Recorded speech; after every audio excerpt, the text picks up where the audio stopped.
வணக்கம். ஜவைஜக் from Javadupatti Pudur. Power writer அப்படிங்கிற YouTube channel மூலமாக மீண்டும் சந்திக்க ரொம்ப மற்ற மகிழ்ச்சி. அத்தோட எங்கள் சேனலை சப்ஸ்கிரைப் பண்ணுங்கள், பெல் பட்டன் அழுத்த மறந்துடாதீங்க. அத்தோட எல்லாத்துக்கும் ஷேர் பண்ணுங்கள். நடிகர் விஜய் தெரிந்த ஒரு முகம். தமிழக வெற்றி கழகத்தினுடைய ஒரு தலைவர். 76 லட்சம் தொண்டர்களுக்கு சொந்தக்காரர்.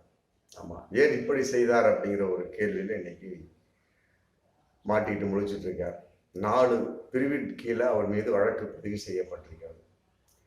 நீலாங்கரையில் அவருக்கு ஓட்டுப்பதிவு. ஆமாம், என்றைக்குமே நார்மலாக வருவார். மற்றபடி மக்களோடு மக்களாக நின்று ஓட்டு போடுகிறாரோ இல்லோ, பிறருக்கு உதவி செய்யும் மனப்பாங்கோடு வருவார் நடிகர் விஜய். அது எல்லோருக்கும் தெரிந்த ஒரு விஷயம். ஆமாம், முன்பு கூட ஒரு தேர்தலில் ஒரு தொண்டனுடைய செருப்பு விடுபட்டு போச்சு கூட அந்த செருப்பை எடுத்து கொடுத்து உதவி செய்த ஒரு அற்புதமான ஒரு எல்லோராம் சொல்லப்படக்கூடிய இளைய தளபதி அப்படிங்கிற ஒரு இன்னைக்கு தலைவராக இருக்கக்கூடியவர் தான் நடிகர் விஜய். அவர் நீலாங்கரையில் போன ஏப்ரல் 19 நாடாளுமன்ற தேர்தலில் ஓட்டு பதிவுக்காக போயிருக்கார். போன முன்கூட்டியே அவர் கணக்கு வச்சிருப்பாங்க, ஒரு 100 மீட்டர் கணக்கு வச்சிருப்பாங்க. அதை மீறி போகக்கூடிய சமயத்தில் தொண்டர்கள் அவர் சூழ்ந்துக்கிறாங்க. அப்போ என்னாவது மிகப்பெரிய ஒரு பிரச்சனையாகுது. போலீஸாரை தடுக்கிறாங்க. இது கூடாதுங்க, இந்த மாதிரி தேர்தல் விதிப்படி கூடாது அப்படின்னு சொல்லக்கூடிய சமயத்தில் அதையும் மீறி உள்ளே நடிகர் விஜய் நுழைகிறாரு. அந்த நேரத்தில் அவருடைய தொண்டர்லாம் விலகிடுறாங்க. இருந்தாலும் தொண்டருடைய ஒரு சூழல் அதிகமாக போனதுனால என்ன பண்றாரு, போலீஸோட உதவி நாடக்கூடிய ஒரு சூழல்ல போலீஸாரே உதவி அவருக்கு செய்து அவரை பூத் வரைக்கும் உள்ள கொண்டு போய் ஓட்டு போட வச்சு அப்புறம் அவர் வெளியே அனுப்பிச்சிடுறாங்க. இது எந்த ஒரு நடைமுறை அப்படிங்கிற கேள்வி இன்னைக்கு பகிரங்கமா போயிட்டு இருக்கு. இதன் அடிப்படையில் போலீஸ்ல செல்வம் அப்படிங்கிற புகார் பண்ணியிருக்காரு. எப்படி அதை ஏற்றுக்கொள்ள முடியும்? ஸ்டாலினே பாருங்களேன், அன்னைக்கு ஏப்ரல் 19 எஸ்ஐடி அந்த இதுல நின்றுதான் ஓட்டு போட்டாரு. தன் மனைவி துர்கா ஸ்டாலினோட சேர்ந்து நின்று ஓட்டு போட்டார். அவர் வந்தாரு, கார்ல வந்தாரு. கரெக்டா 100 மீட்டருக்கு அந்த பக்கமே கரெக்டா நிக்கிறாரு. இல்லைங்க நீங்க போகலான்னு சொல்லி போட்டு அதிகாரிகள் சொல்றாங்க. ஆமா, அது இன்னைக்கு பதிவாக இருக்கு. போகலான்னு சொல்றாங்க. அவர் சொல்றாரு வேணாம், இது ஏதோ பிரச்சனை ஏற்படுத்தும். அவர் தான் அரசியல்வாதி, அனுபவம் வாய்ந்தவர். ஆமா, மிசாவை எதிர்கொண்டவர், மற்றபடி ஏகப்பட்ட துன்பங்களை ஆட்கொண்டவர். யார் யார் எப்படியெல்லாம் பேசுவார்கள் என்ற அனுபவத்தின் வெளிப்பாடு தான் மு.க. ஸ்டாலின் ஐயாவுடைய வெளிப்பாடு.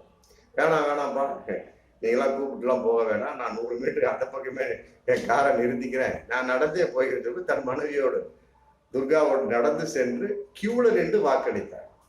இதுதான் உண்மையிலே ஜனநாயக ஒரு முறை. உண்மையிலே ஒரு தலைவனுக்கு ஒரு அழகும் கூட தான். தலைவன் பொதுவாக ஒரு தலைவன், ஒரு அரசியல் அப்படிங்கிறது சாதாரண கிடையாது. எல்லாத்துக்குமே மக்கள் எதிர்பார்ப்பாங்க. என்னடா ஒரு மிகப்பெரிய ஒரு சின்ன ஒரு சூழல் இருந்தாலும் கூட அதை அவன் எவ்வாறு பயன்படுத்துகின்றான் அப்புறம் மக்கள் கூர்ந்து கவனிப்பாங்க. ஒரு மிகப்பெரிய ஒரு தாக்குதல் இருந்தாலுமே கூட அது எவ்வாறு எதிர்கொள்கின்றான் அப்படின்னு இந்த மக்கள் எதிர்பார்ப்பாங்க. நல்லா புரிஞ்சுக்கிட்டீங்களா? இரண்டுக்குமே மிகப்பெரிய ஒரு இடைவெளி இருந்தாலுமே கூட மக்கள் கருத்து கூர்ந்து கவனிக்கப்பட வேண்டிய ஒரு சூழல். அதன் அடிப்படையில் மு.க. ஸ்டாலினை பொறுத்த வரைக்கும் இன்னைக்கு மக்கள் பாராட்டிட்டு தான் இருக்கிறாங்க. ஆமா, ஏப்ரல் 19 கரெக்டா வந்தாரு. 100 மீட்டர் அந்த பக்கத்தில் வாகனத்தை நிறுத்தினார், கியூல நின்றாரு, அழகா ஃபர்ஸ்ட் கிளாஸா வாக்களித்தார்.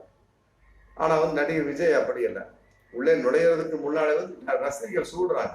ரசிகர்கள் சூடுறாங்க என்பது ஒரு சாதாரண விஷயம் தான். அப்படி பார்க்கக்கூடிய சமயத்தில் மு.க. ஸ்டாலின் முன்னால அவருடைய தொண்டர்கள் சூழ்வாங்க இல்லையா, அது மாதிரி தான் இதெல்லாம். தமிழக வெற்றி கழகத்தினுடைய நிர்வாகிகள் சூழ்றாங்க. அதையும் மீறி போலீஸார் தடுத்து நிறுத்தி அவரை கொண்டு போய் ஓட்டு போட வச்சு மற்றபடி பாதுகாப்பா வீட்டுக்கு அமைச்சிடுறாங்க. அதுக்கு பின்னால தொண்டர்கள் சூழ்ந்து கொள்கிறார்கள். அது அப்புறம் நமக்கு தேவையில்லாத விஷயம்.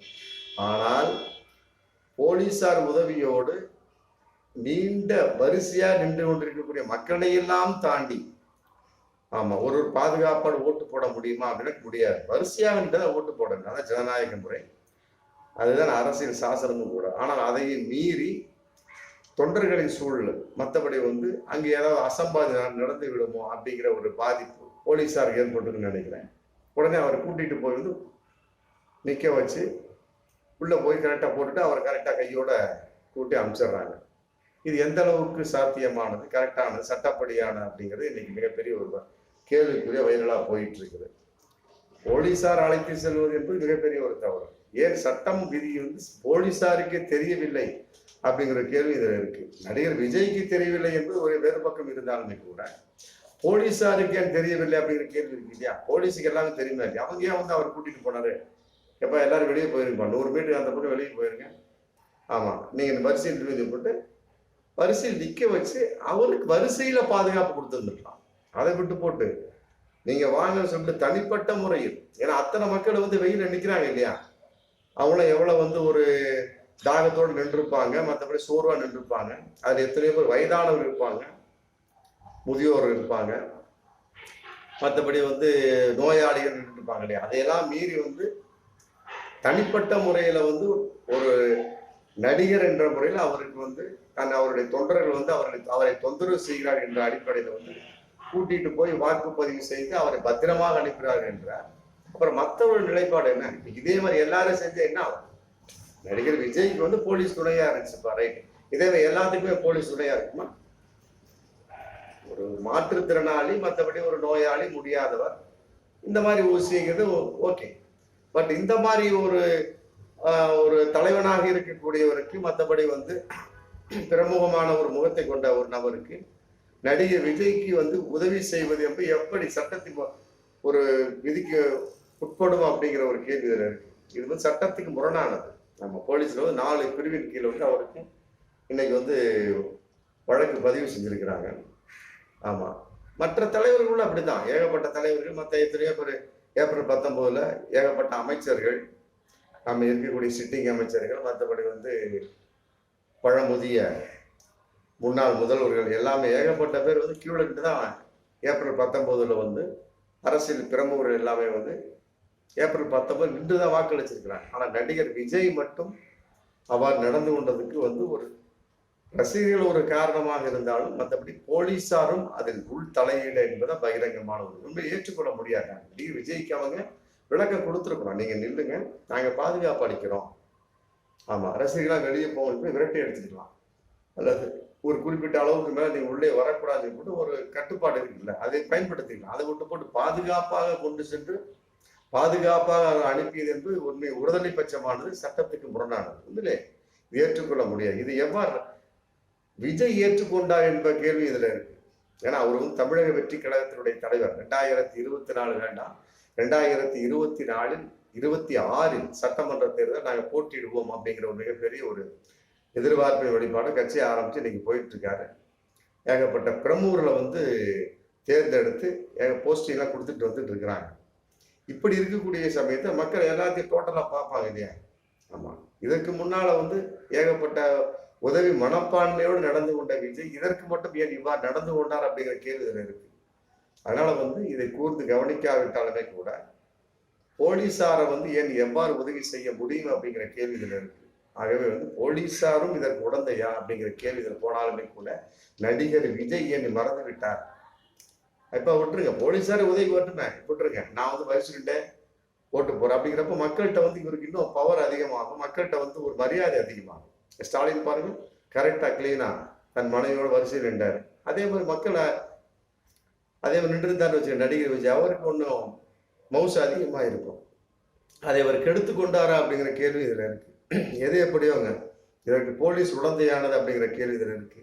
ஆமா, நடிகர் விஜய் இதை செய்திருக்க கூடாது அப்படிங்கிற எதிர்பார்ப்பு இருந்தாலுமே கூட வரும் காலங்களில் சட்டத்துக்கு உட்பட்டு எல்லாவற்றையும் செயல்படுவார் என்ற நம்பிக்கை இருக்கு. என்கிட்ட அரசியல் தலைவராகிவிட்டவர், சாதாரண நடிகராக இருந்தவர் உயர்ந்து இன்னைக்கு வந்து அரசியல் தலைவராகிவிட்ட ஒரு சூழல் இருக்கும் பட்சத்துல அரசியல் சாசனத்தை அவர் புரிந்து கொள்ள வேண்டும். மற்றபடி வந்து மக்களுக்கு மதிப்பு தர வேண்டும். குறிப்பாக வந்து நமக்கு முன்னால் இருந்த மக்களுக்கு அவர் மதிப்பு தரக்கூடிய பட்சத்தில் இதெல்லாம் வந்து சாதாரண வெளிப்பாடு. மக்கள் வந்து பெருசா எதிர்பார்க்க மாட்டான், ரொம்ப சின்ன மைனஸை வந்து ரொம்ப கூர்ந்து கவனிப்பான். அடியவங்க ஒரு சின்ன செயல்பா, ஒரு சின்ன செயல் தான் மிகப்பெரிய ஒரு பாராட்டை கொடுத்துருக்கு.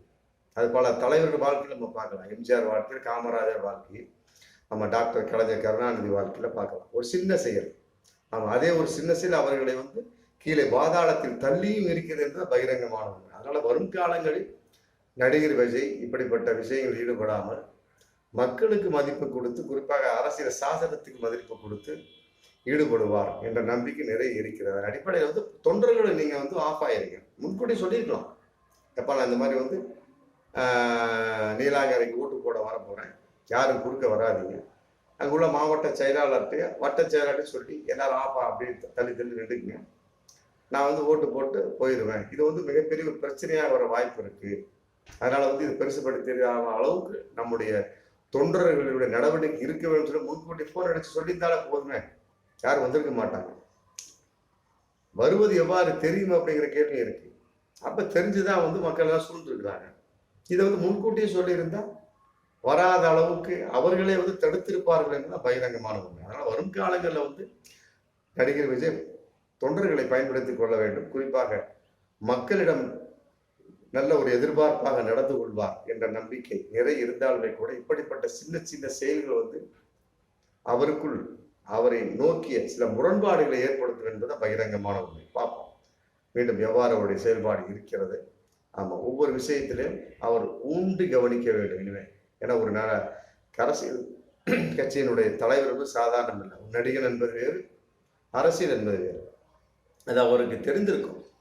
இருந்தாலும் கூட இனிவரும் காலையில் அவர் செய்ய மாட்டார் என்ற நம்பிக்கை நிறைய இருந்தாலும் அதை வந்து புரிந்து கொண்டு தொண்டர்கள் செயல்பட வேண்டும் என்பது பகிரங்கமான ஒரு நம்பிக்கையின் வெளிப்பாடு. அதான் உண்மையும் கூட. பார்ப்போம் மீண்டும் அடுத்த வீடியோ. நன்றி.